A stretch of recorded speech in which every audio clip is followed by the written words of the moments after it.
We are live. Good afternoon, everyone. Welcome to the special public Board of Directors meeting for ASDB. I'd like to call the meeting to order at 4 p.m. and I will proceed with agenda item number 1, the roll call. Linda Bove. Present. Brittany Buchanan. I'm present. Colette Chapman.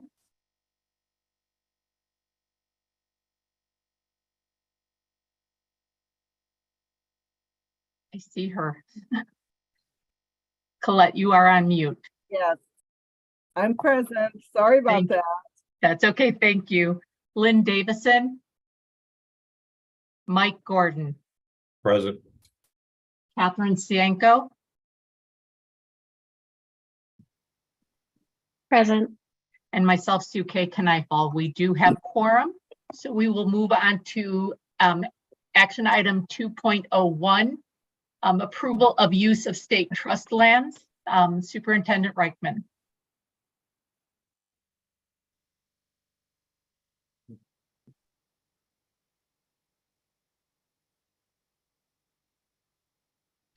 Hello, everyone. I'm going to turn it over to our speakers for the evening from the Arizona State Trust. The Arizona State Trust Land Department has joined us this evening to give a presentation and a further explanation to the board, answering some of the questions that came up at the last meeting so that you can make a more informed decision. So, State Trust representatives, if you'd like to take it away. You're muted. You're muted. We can't hear you. Thank you. Good afternoon, and thank you for the invitation to present to the board. My name is Ruben Ojeda, O-J-E-D-A. I am the Rights of Way Section Manager for the State Land Department. I have with me in the conference room here at the department, Miles Stevens, who is the project lead for the SunZia transmission line project, which will be presenting today to you for your approval. So I wanted to start by at least first, giving you some background on the project itself. So SunZia Transmission Line LLC is a consortium of entities that are developing and will be constructing a 550-mile high voltage direct current HDVC line that initiates from a solar project in New Mexico, and it comes through the southern part into Arizona, down in Cochise County, through to Pinal Central Station, about 299 miles or so in Arizona. It's the largest renewable energy project in the United States history. We've been working with the team since about 2000 on this project. This project is also being run, or at least the land ownership of this is called stakeholders, are the Bureau of Land Management in New Mexico and Arizona. There are private landowners both in New Mexico and in Arizona, and also private land here in Arizona, as well as state trust land in both states. So this is a 3,000 megawatt or 3 gigawatt transmission line that will be producing renewable energy from a wind farm in New Mexico. The project is privately developed and will be funded by Pattern Energy, who's also developing a project near the eastern terminus of the SunZia transmission in New Mexico. The state trust land, or the state land department, as mentioned, has gone through and participated in the NEPA process with the BLM through the environmental impact statement. So we were cooperating agencies on that project. The SunZia did receive their record of decision last year to proceed with the project. We worked diligently to site this line. We addressed all the constraints that were encountered. The line has several appurtenances to it, which would include service roads. It would also have some, regeneration sites. Miles, is there anything else that I might add to? Those are the big ones. Yeah. So that's part of I guess that's the background of the project. And I will pause there to see if there's any questions in regards to the project as a whole before I get into, the portion and the rental determination from the land department.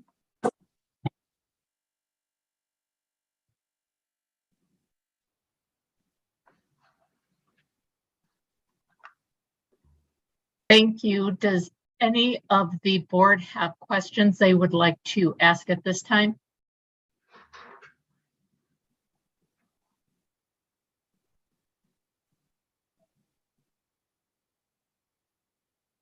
None for me. Okay, I'll continue on. So the land department has for this project is a 2-tier level approval. The first level of approval is the state land commissioner, which her responsibility is to approve all leases or transactions in excess of 10 years. This right-of-way is a 50-year term right-of-way, and will also requires the Board of Land Appeals approval as well. Both approvals have commenced. The latest was the Board of Appeals, which transpired on, I believe it was May the 15th, I think, correctly. May the 11th is when the board approved this application. So part of our responsibility to the School for the Deaf and Blind is to request an approval from the board, your board, to proceed with issuance of this right-of-way. At your previous board, there were some questions that were raised that we took the opportunity to answer and provide to the board. And I'll kind of go through those questions. So the first question that was raised by the board is, how is the trust amounts determined? So a couple of factors here. One, the amount is determined by an appraisal, evaluation of the land itself. Okay, so there's let me explain how, the School for the Deaf and Blind beneficiary plays a role in the trust. So the trust was, established when we became statehood, and the federal government, identified certain parcels throughout the state for, income to be generated to the beneficiaries. The School for the Deaf and Blind is a beneficiary of the trust, and there are specific parcels or sections of the state that have been identified as the beneficiary, the School for the Deaf and Blind being the beneficiary of those parcels. We lease, sell, or permit use of, instruments that traverse across that parcel. That income derived from that use goes to the beneficiary, goes to the School for the Deaf and Blind. In the packet, we provided a list of the sections that the transmission line traversed through. So out of the total acreages of the project, which is approximately 3,885 acres, approximately 25 acres plus or minus was established to be the beneficiary of the School for the Deaf and Blind. So the income that derives from those parcels based on the land value, using a formula to establish the rental cost, is really how that rental is established, or the income is established for the School for the Deaf and Blind. I'm going to pause there for a moment and see if there's any questions related to the income generated from this transmission line.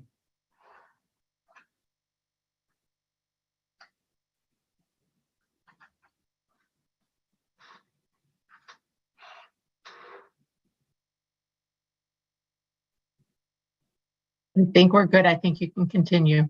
Okay. So the land values that were established throughout the Hold parcel. on, I see Colette. Colette, did you have a question?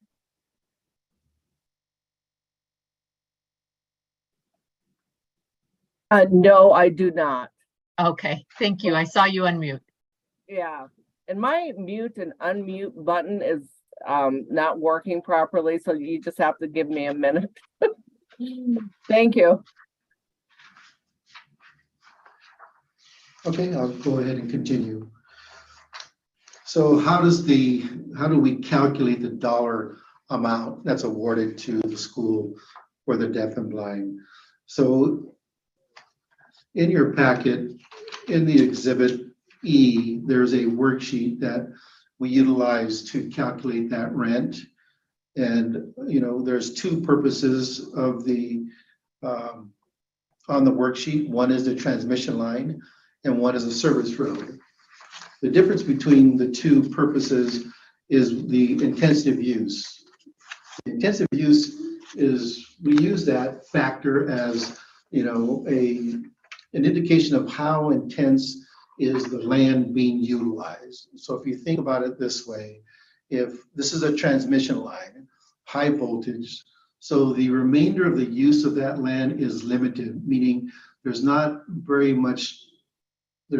that much additional use of the land that this transmission, you know, traverses across. So because of that, the intensive use factor is very high. In this case, it's 98% intensive use, which if we're to use a factor of 1, that's 100% intensive use.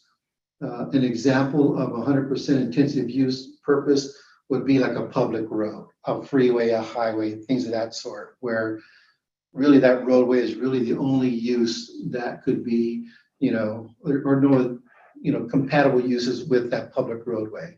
So we pay or charge the full factor for that use. The other use that is part of this transmission line project are the service roads. And we had established a 25% intensive use factor for the service roads. And that being because the roads that are being used are, you know, not frequently used. They're used to maintain the line, check for the stability. So they're not intensely used like a public roadway, for example. So what we did for you in the package as well is there's also an exhibit that identifies, or at least shows, the sections that the School for the Deaf and Blind are the beneficiary of. Of all the sections throughout the project, there were 5 different sections in different township and ranges. And of those sections, there were the 2 different uses, totaling of 25.239 acres. So that 239 acres is one of the factors used in the calculation of the rent. So our rights of way are established by a formula, as mentioned, and the formula is noted also in the exhibit. It's really the land value times the amount of acres times the intensity of use factor times what we call the term factor, the date of how long is the right of way issued for. So this is a 50-year instrument with 25-year pay terms, meaning every 25 years there's a reevaluation of the land and the proponent gets billed an additional, period. So of the 50 years, there's we call two pay terms, two 25-year pay terms. So the first pay is what we are coming to the board for today to request approval of, and it's the total for the project was $4,930,503. I know that's one of the questions is, why did why does the School for the Deaf and Blind get such a small, percentage of that? And I want to make sure that you understand it's not attributed to a percentage.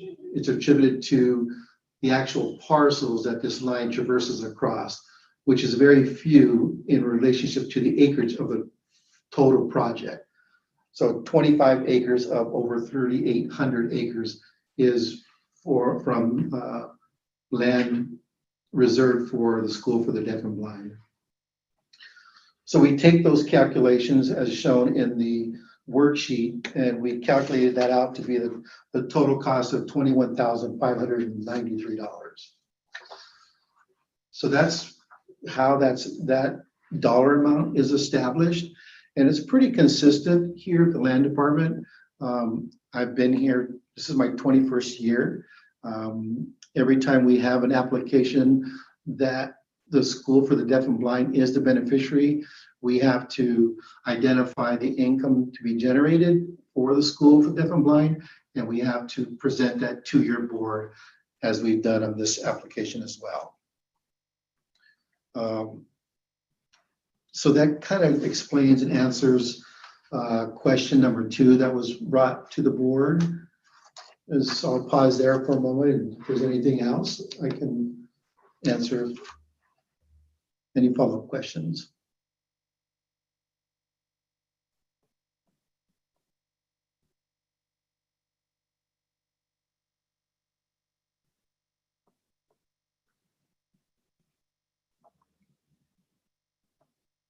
I'm not seeing anyone for a follow-up at this point. Okay, I'll move on to question number 3. If the board denies the request, what are the repercussions? Well, the repercussions will be huge for the Land Department, for the proponent, and for the renewable energy project for the United States. If this application was denied, the proponent, SunZia Transmission, would have to reroute the line to avoid School for the Deaf and Blind parcels and go through the approval process again, or possibly even go through the federal NEPA process. And in addition to that, there wouldn't be any income generated, so therefore there wouldn't be any revenue distributed to the School for the Deaf and Blind. So it's pretty, it's a big project for us. It's a big project for the proponent, for the renewable energy. So we're hoping the board really reconsiders their decision on this application. So how much, the next question, unless there's questions for that, I don't think there might, well, maybe there is, I'll pause a moment for any questions on that.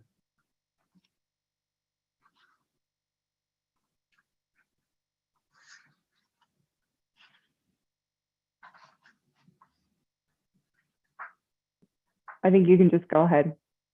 Okay. So the next question was, how much land do you have in the trust? So the trust reserved 83,672 acres in the state of Arizona for the School for the Deaf and Blind as a beneficiary. So throughout the state of Arizona, there are parcels identified totaling that 83,000+ acres. In the packet, I also provided an exhibit of our on-site or website parcel viewer that does have a layer that identifies all of the beneficiaries for the trust. for the permanent fund. And in that legend, you'll see the School for the Deaf and Blind. And I've identified on that exhibit, parcels that the deaf and blind are the beneficiary of. This is just a small example of where the deaf and blind has land for the beneficiary in the state of Arizona. This happens to be around the Picacho Peak area. But there are parcels throughout the state. So again, when we permit use of state trust that traverses across those parcels, School for the Deaf and Blind would benefit from the income generated from that use. In addition, attached in your packet is the actual approval that was presented to our commissioner and to the Board of Appeals. And in that package as well is what we call tract book descriptions. So our cadastral section identifies, all of the parcels by section and township, and then identifies how many acres of that use traverses across that section. And in that packet, we've identified by highlighted in yellow the School for the Deaf and Blind parcels. And you'll see the acreages for each of those sections. And if you were to total up all of those highlighted yellow sections, that's where the 25 plus acres comes from.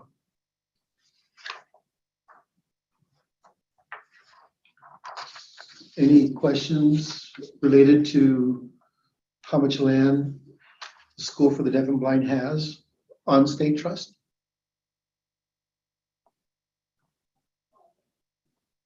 I think the information you presented us was pretty clear, pretty straightforward. Thank you, Superintendent. So what agencies participate in the trust? There aren't any other agencies with the trust. It's just the land department. We used to have, a few years back, we used to have Forest as part of our agency, but they have branched off and operate on their own.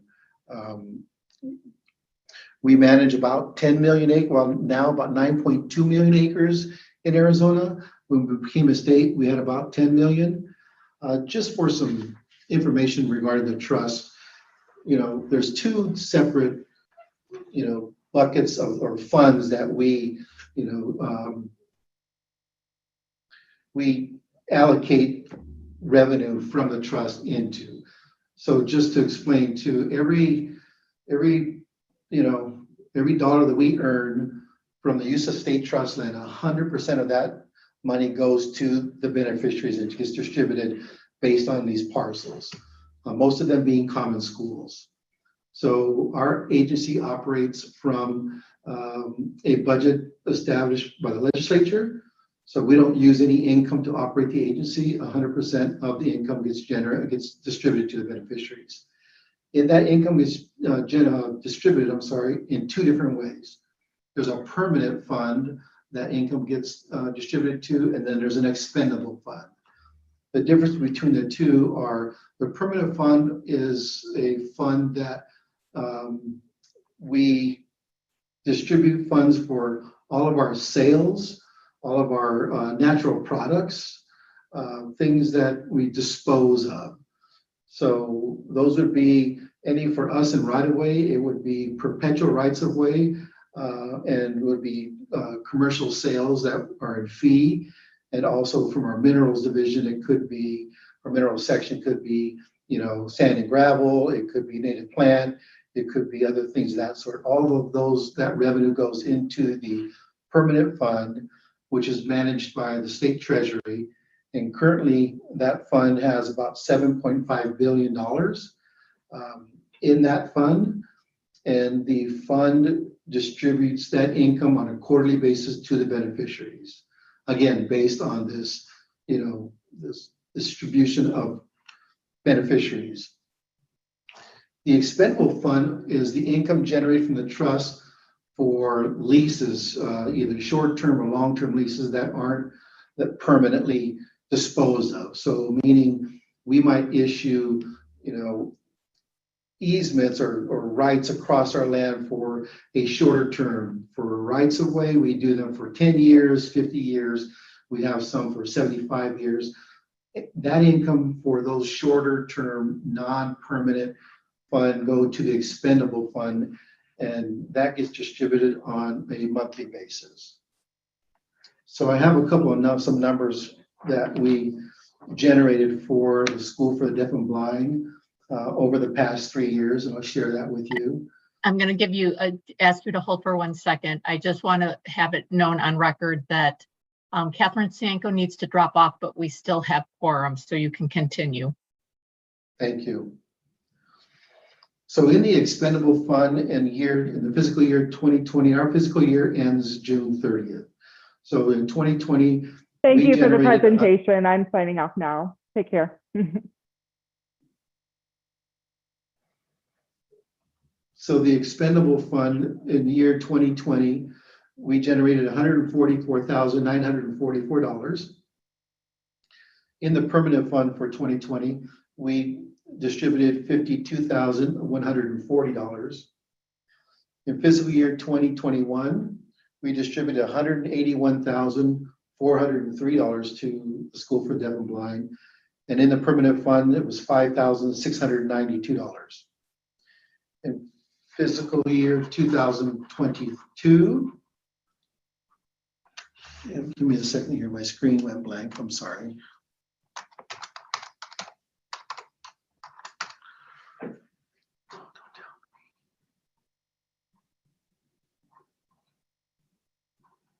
Can you still hear me?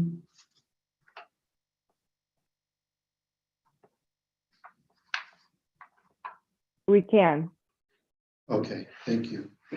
My screen just went dark for a second, so give me a second here. So I'll finish up. In fiscal year 2022, we distributed $338,227 to the School for Deaf and Blind, and in the permanent fund, a distribution of $163,628 was distributed. I'll pause there for a moment and see if you have any additional questions for me.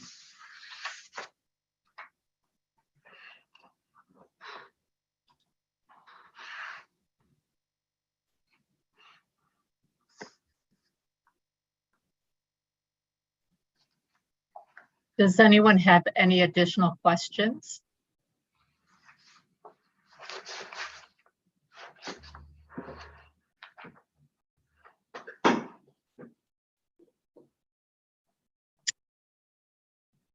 I think we're okay.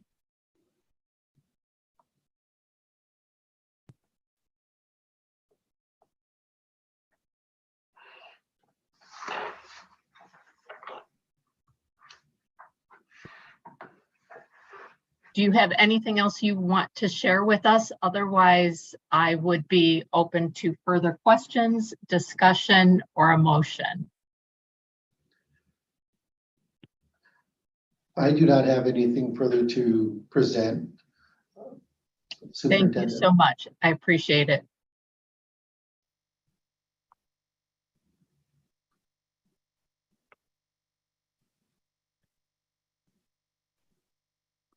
So at this point, if there are no other questions or discussion, I would entertain a motion.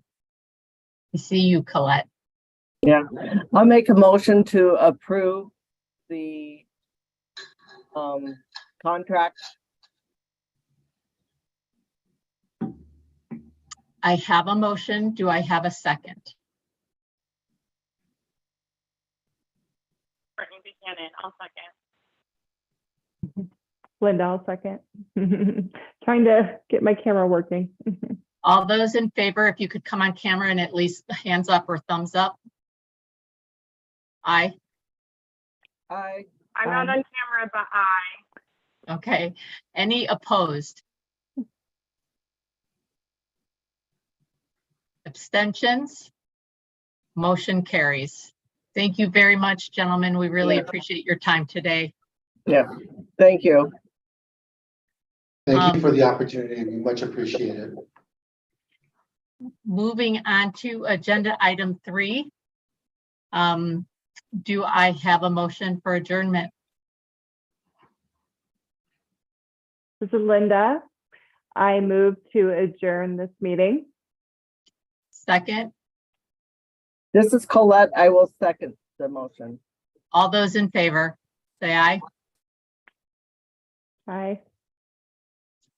Thank you all. I appreciate your time today and for quickly coming together on this. It was important and I'm glad we were able to get it done.